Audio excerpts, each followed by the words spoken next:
Conceptual Stance on BCBAs in the Public School Setting by Melissa Killam. Some background, I'm currently a special education teacher. I have my learning behavior specialist, which is called your LBS 1. As a special education teacher in the state of Illinois, this is the certification that goes behind our name. But however, throughout my years of teaching, behavior is probably one of the most challenging. That's why I decided to go back to get my BCBA and decided to research the issue on BCBAs within the public school setting. Currently, special education teachers, we have to write behavior intervention plans and complete functional behavior assessments. And we have to figure out how to fix the problem. It's very common for in meetings or principals, we are the ones who have to come up with these ideas. So that's why I believe we need BCBAs in the school system, because behavior is probably one of the most challenging topics that we see several times a day, all year long. I believe if we these behavior problems are costing the district money. They send them to, because if the behavior is so severe that the school district cannot fix it, they will send them to an alternative placement, which does cost the district money. Again, it causes a lot of stress on teachers because we're having to wear many hats, but we're not really educated or specialized in that area. And it could cause many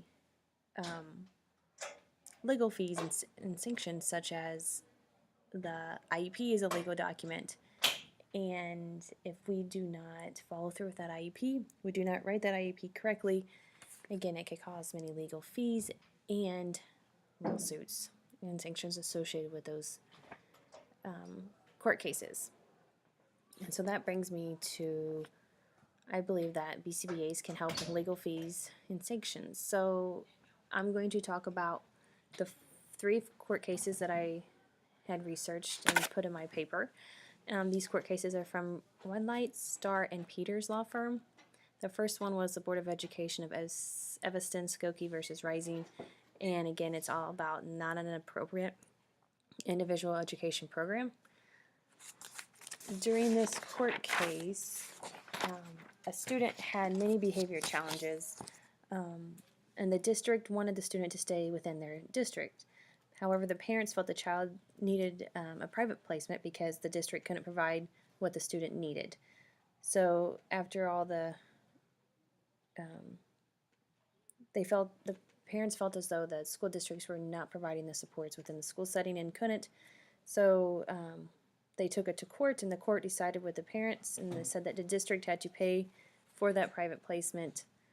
And I really believe maybe if there was a BCBA, a behavior specialist on board, then they could provide the proper interventions that could be put in place in the regular ed classroom instead of sending the student to a private placement. The second legal case research was the Hawaii Department of Education versus DS, and this was about assessments. Students had inappropriate behavior, including sexual behavior. The district did not complete a behavior assessment, even though the parent had requested to, and eventually the court decided that the district was liable to do an appropriate assessment, which in this case was the behavior assessment.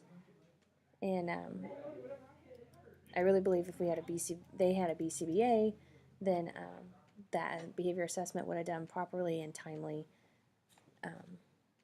Therefore, it would not cost the district any legal fees. The last legal case I'm going to talk about is Little Cypress Montville Consolidation Independent School District. Again, this was about poor assessments and IEP implementation. The district failed to do a timely, again, this was a student with behavior difficulties, and the district failed to do a timely assessment.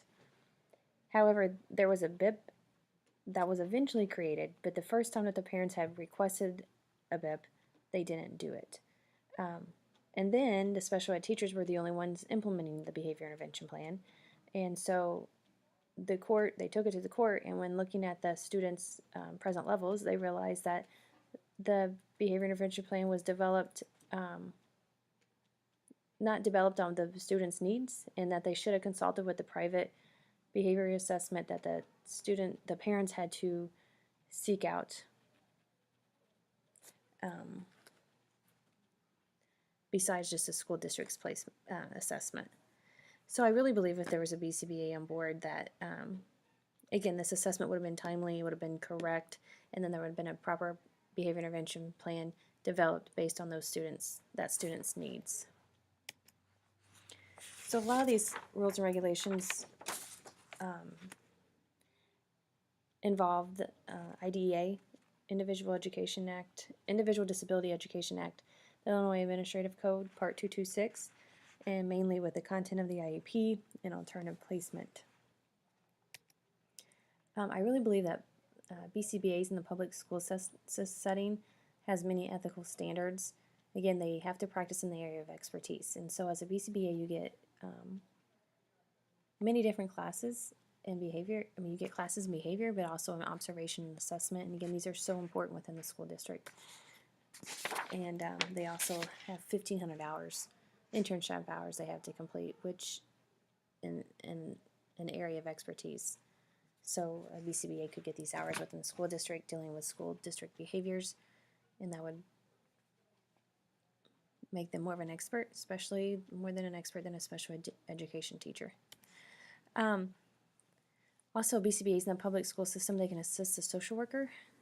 Not only they can do this by assisting with therapy, such as ACT, acceptable compatible therapy, and ABA therapy.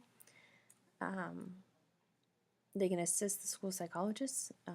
The districts that I have been in, the school psychologists will normally have most of their times involves academic assessments, and basically attending meetings and saying, okay, is the child eligible for an IEP or are they not? So again, a BCBA would be able to provide and do the assessments related to behavior and develop the behavior intervention plans.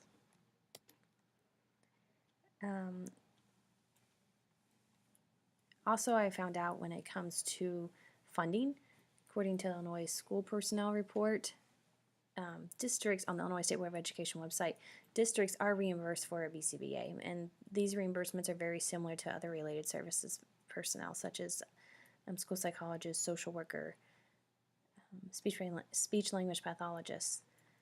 Also, outside of the school districts, they are also covered by insurance, and according to that public act, that the insurance cannot deny any treatment for autism. So I believe in my discussion that special education teachers aren't the experts in behavior.